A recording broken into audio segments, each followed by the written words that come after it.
Welcome বন্ধুরা, আবার হাজির হয়েছি ম্যাথড প্লাজাতে তোমাদের সামনে বিশেষ এক টপিকস উপহার দিতে। ক্লাস 12 বা দ্বাদশ শ্রেণীর 3D সরলরেখা বা ত্রিমাত্রিক দেশে সরলরেখা অর্থাৎ স্ট্রেট লাইন ইন 3 ডাইমেনশন। তাহলে আমরা আজকের আলোচনার বিষয় ত্রিমাত্রিক দেশে সরলরেখা ফার্স্ট ক্লাস অর্থাৎ প্রথম পর্ব। এই পর্বে আমরা সরলরেখার বিভিন্ন কনসেপ্ট, সরলরেখা আমরা কিভাবে তৈরি করব বা সরলরেখা তৈরি করার প্রাথমিক প্রক্রিয়া কি সেই সম্পর্কে আজকে আমরা আলোচনা করব। অবশ্যই তোমরা শেষ পর্যন্ত ভিডিও স্কিপ না করে ফলো করবে। খুব সহজেই কিভাবে 3D স্ট্রেট লাইন গঠন করা যায় বা তার ফিচার্স কেমন এই সংক্রান্ত নিয়ে আজকে আমরা আলোচনা করব। তাহলে শুরু করা যাক। 3D সরলরেখা বা ত্রিমাত্রিক দেশে সরলরেখা প্রথম পর্ব।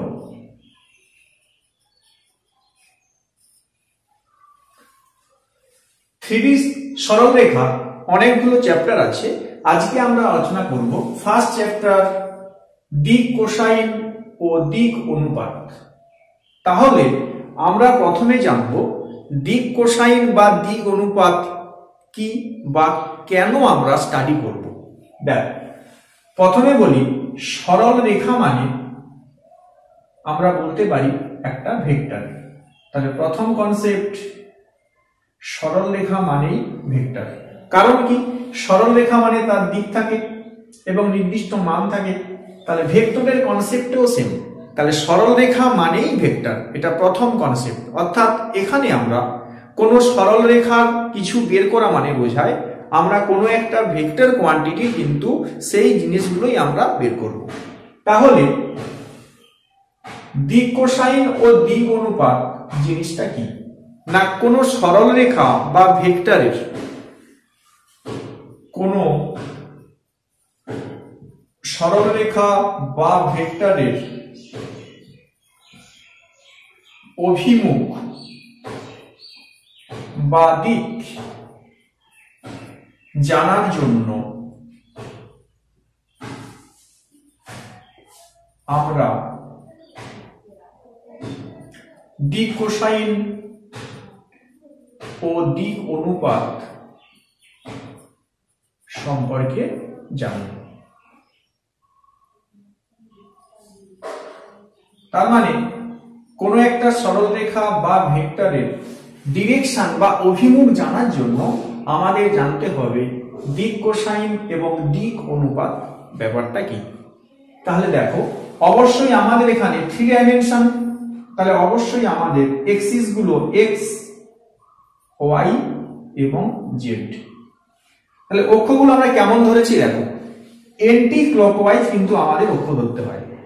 অর্থাৎ এক্স এন্টি ক্লকওয়াইজ ওয়াই, তারপরে আবার এন্টি ক্লকওয়াইজ জেড। এইভাবে অক্ষ ধরার কিন্তু প্রাথমিক নিয়ম। আমরা এটাই ভুল করি, কি ধরি না এক্স ওয়াই জেড, না, ধরার নিয়ম এক্স ওয়াই জেড।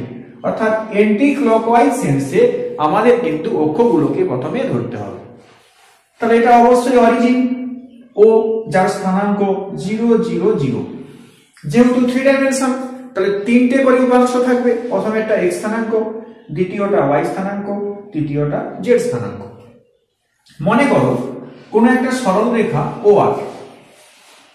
তাহলে OR সরলরেখাটা x অক্ষের সঙ্গে আলফা কোণ, y অক্ষের সঙ্গে বিটা কোণ এবং z অক্ষের সঙ্গে গামা কোণ। তার মানে আলফা, বিটা, গামা, এই তিনটে কোণকে বলা হয় দিক কোণ বা ডাইরেকশন বা ডিরেকশন অ্যাঙ্গেলস। তাহলে প্রথম কনসেপ্ট OR সরলরেখা অবশ্যই 3D সরলরেখা, তিনটা অক্ষের সঙ্গে আলফা অর্থাৎ x অক্ষের সঙ্গে আলফা, y অক্ষের সঙ্গে বিটা এবং z অক্ষের সঙ্গে গামা কোণ করে। ওই কোণটাকে শুদ্ধ ভাষায় বলা হয় দিক কোণ বা ডিরেকশন অ্যাঙ্গেল। যদি আমরা কোণগুলোর প্রথমে cos নেই, অর্থাৎ cos আলফা, cos বিটা এবং cos গামা, এটাকে বলা হয় ডাইরেকশন বা ডিরেকশন কোসাইন। যেহেতু কস নিয়েছি, বাংলায় বলা হয় এটাকে দিক কোসাইন। তার মানে কোণগুলোর সামনে যখন আমরা কস নেব, অর্থাৎ cos alpha, cos beta, cos gamma, এই তিনটি মানকে বলা হয় দিক কোসাইন বা ডিরেকশন কোসাইন, বা সংক্ষেপে আমরা লিখব ডিসিএস। ডিসি এখানে একটা অ্যাপোস্ট্রফি এস। ওকে, এলিমেন্টকে আমরা cos alpha, cos beta, cos gamma দিয়ে প্রকাশ করি। তার মানে কস আলফা মানে এল, কস বিটা মানে এম, কস গামা মানে এন। তাহলে এটাও হচ্ছে ডিরেকশন কোসাইনের সিম্বল। অর্থাৎ এলিমেন্ট মানে যা বোঝায়, cos alpha, cos beta, cos gamma মানেও কিন্তু তাই বোঝায়। নোট: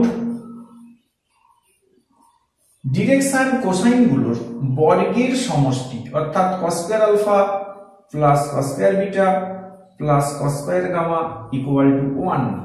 তার মানে আমরা বলতে পারি L square plus M square plus N square equal to 1। এটা হচ্ছে আমাদের একটা রিলেশন। এই রিলেশনটা আমরা অঙ্কের ক্ষেত্রে কিন্তু প্রায়ই ব্যবহার করব। অর্থাৎ এলিমেন্ট কি? অবশ্যই কোনো একটা সরলরেখার ডিসিএস। তাহলে কোনো একটা সরলরেখার ডিসিএস মানে বোঝায় ওই সরলরেখাটা এক্স, ওয়াই এবং জেড অক্ষের সঙ্গে যে কোণ করে তার কোসাইনের মান। এই এলিমেন্ট দ্বারাই কিন্তু আমাদের 3D সরলরেখাগুলো কিন্তু তৈরি হবে।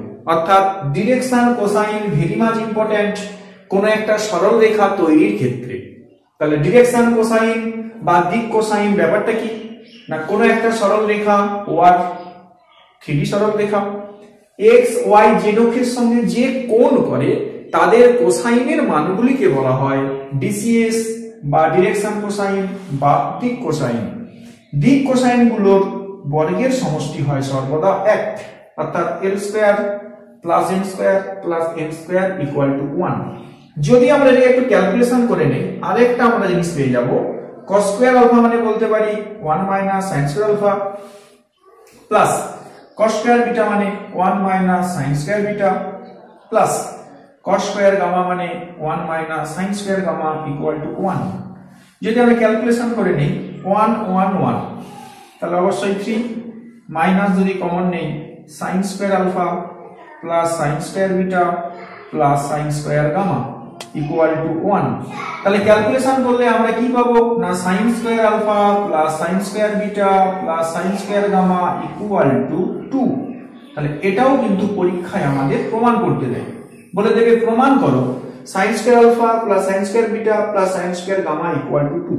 তাহলে প্রথমে আমরা এটা ধরবো, এটা থেকে আমরা এটা প্রমাণ করব। 2 মার্কসের প্রশ্ন পরীক্ষাতে আসে। নেক্সট আমরা করব নোট।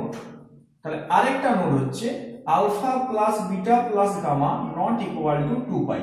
তার মানে alpha plus beta plus gamma তিনটে কোণের সমষ্টি কখনোই 2 পাই হবে না। নেক্সট নোট, এক্স অক্ষের ডিসিএস, তার মানে এক্স অক্ষের ডিরেকশন কোসাইন কত হবে দেখো। তাহলে এক্স অক্ষ হচ্ছে এটা, তাহলে এক্স অক্ষের ডিসিএস মানে কি বোঝায় না, এক্স অক্ষটা এক্স অক্ষের সঙ্গে কত কোণ করেছে, অবশ্যই 0 ডিগ্রি, তার মানে cos অফ 0 ডিগ্রি। এক্স অক্ষটা ওয়াই অক্ষের সঙ্গে কত কোণ করেছে, অবশ্যই 90 ডিগ্রি, তাহলে cos 90। অনুরূপভাবে জেড অক্ষের সঙ্গেও এক্স অক্ষ কোণ করেছে cos 90 ডিগ্রি। তাহলে এক্স অক্ষের ডিসিএস দাঁড়ায় cos 0 এর ভ্যালু 1 0 0। তাহলে এক্স অক্ষের ডিসিএস 1 0 0 এমসিকিউ হিসেবে কিন্তু পরীক্ষায় থাকে। ওয়াই অক্ষের DCS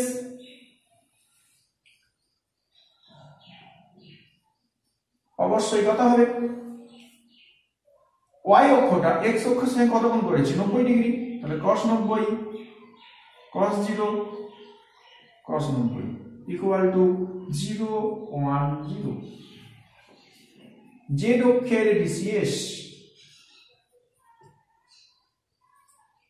cos 90 degree cos 90 degree cos 0 degree equal to 0 0 1। তাহলে x অক্ষের ডিসিএস 1 0 0, y অক্ষের ডিসিএস 0 1 0, z অক্ষের ডিসিএস 0 0 1। তাহলে মনে রাখার ট্রিক্স কি, যে অক্ষের ডিসিএস x অক্ষ মানে প্রথমে থাকবে দেখো প্রথমে 1, জেড অক্ষে ডিসিএস সরি ওয়াই অক্ষে ডিসিএস, ওয়াই থাকবে মাঝে 1, জেড অক্ষে ডিসিএস শেষে থাকবে 1, তাহলে 0 0 1। তাহলে এইভাবে কিন্তু আমাদের ডিসিএস এর মানগুলোকে মনে রাখার চেষ্টা করতে হবে, কেন এই মানগুলো আমাদের সরল রেখা তৈরির ক্ষেত্রে কাজে লাগে, আমরা পরে দেখব ব্যবহার করব। নেক্সট আমরা শিখব দিক অনুপাত বা ডিরেকশন রেশিও কাকে বলে, বা ডিরেকশন রেশিও আমরা কোথায় ব্যবহার করব। তাহলে অবশ্যই ডিরেকশন রেশিওটা হচ্ছে ডিরেকশন কোসাইনের সঙ্গে সম্পর্কিত আছে। কিভাবে দেখো, কোন সরলরেখা বা ভেক্টরের ডিসিএস ln এর সঙ্গে সমানুপাতি যে কোনো তিনটি সংখ্যা a b c কে দিক অনুপাত বা সংক্ষেপে লেখা হবে ডিআরএস বলা হয়। তাহলে ডিআরএস হচ্ছে ডিসিএস এর সঙ্গে সমানুপাতিক অর্থাৎ প্রপোর্শনাল টু। তার মানে দেখো এক্সাম্পল 1 2 3 ডিসিএস হতে পারে কি, যুক্তি দাও। তাহলে ডিসিএস হওয়ার প্রথম শর্ত হচ্ছে যে তিনটে মান ডিসিএস হবে তাদের বর্গ করে যোগ করলে যদি ভ্যালু 1 হয় তাহলে 1 square plus 2 square plus 3 square equal two 14, অবশ্যই নট ইকুয়াল টু 1। তাহলে কখনোই তিনটে সংখ্যা ডিসিএস হতে পারে না। তাহলে ডিসিএস যদি না হয় উহারা ডিআরএস। তাহলে ডিসিএস হওয়ার শর্ত হচ্ছে বর্গের সমষ্টি 1 হবে, যদি 1 না হয় তাহলে সেই সংখ্যাগুলো সবসময়ই হবে ডিআরএস। এটাই হচ্ছে সমানুপাতিক সম্পর্ক। আর একটু বলে নেই যে ডিসিএস ডিআরএস কার বের হয়, অবশ্যই মনে রাখবে 3D সরলরেখার বা 3D ভেক্টরের। তাহলে ডিসিএস আর ডিআরএস সরলরেখা বা ভেক্টরের সঙ্গে অবশ্যই সম্পর্কিত, অবশ্যই মনে রাখবে সেটা হবে 3D সরলরেখা। তাহলে যদি ডিসিএস করতে চাই তাহলে আমাদের কি করতে হবে, সংখ্যা তিনটাকে না ডিসিএস হতে গেলে আমাদের তৈরি করতে হবে। কি তৈরি করব না বর্গ করে সমষ্টি করলে 14, তাদের যদি আমরা বর্গমূল করি হবে √14, তাহলে 1/√14 অবশ্যই প্লাস মাইনাস 2/√14 প্লাস মাইনাস 3/√14। এই তিনটে সংখ্যা হচ্ছে কিন্তু ডিসিএস, কারণ বর্গের সমষ্টি করে নাও, বর্গের সমষ্টি করলে ভ্যালু হবে 1। দেখো 1 square by 14 plus 2 square by 14 plus 3 square by 14 equal to 14/14 equal to 1। তাহলে অবশ্যই ইহারা ডিসিএস। তাহলে ডিসিএস আমরা তৈরি করলাম কিভাবে না ডিআরএস থেকে প্রথমে পদগুলোকে বর্গ করে যোগ করব, তাদের বর্গমূল করে নেব, সেই সংখ্যাটা দিয়ে অর্থাৎ বর্গমূল দিয়ে আমরা সংখ্যাগুলোকে ভাগ করলে যে মানগুলো পাবো সেগুলো কিন্তু হয়ে যাবে ডিসিএস। কারণ একটাই, তাদের বর্গ করে যোগ করে দেখবো কত হয়, অবশ্যই 1 হচ্ছে, তাহলে অবশ্যই ডিসিএস। তাহলে এইভাবে আমাদের ডিআরএস এবং ডিসিএস এর কনসেপ্ট জানলাম।